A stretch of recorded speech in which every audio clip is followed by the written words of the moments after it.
Today paniudto nato is gisang gulay ug sibrim nga gi-grilled na ho.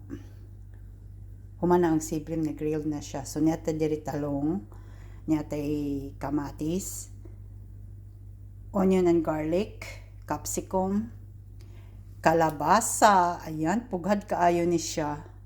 And then meron tayong beans. So ato lang ng gisahon with chicken. Yan, gigisa na nato ang atong mga lamas. Ato sana siyang itos o gamay. Humutak kayo eh. Then ako nang gihulog ang chicken. Gamay ra si atong i-mix very slight. Nya, ipaluto na itong konti.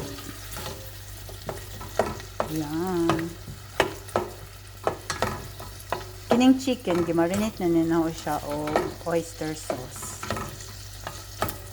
So, ato siyang paluto o gamay. So, ayan na. So, in goes kalabasa.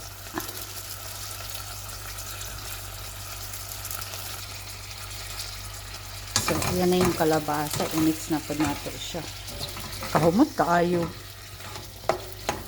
Kalami. Dagang lamas. Sarap. Ang daming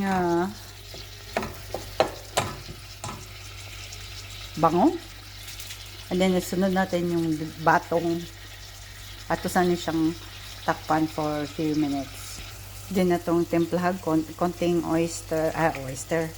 Ayan. Okay na yan. And konting oyster. Ayan. Then, i-mix ra nato siya. Ibutang na oyster. Wala ko nagbutang og asin kay ang oyster medyo may alat. Ayan.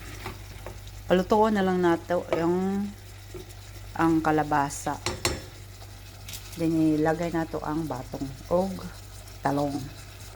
In goes the batong, the beans. Ato lang na siyang palambot ng konti. And then talong. Talong dali magud siya maluto.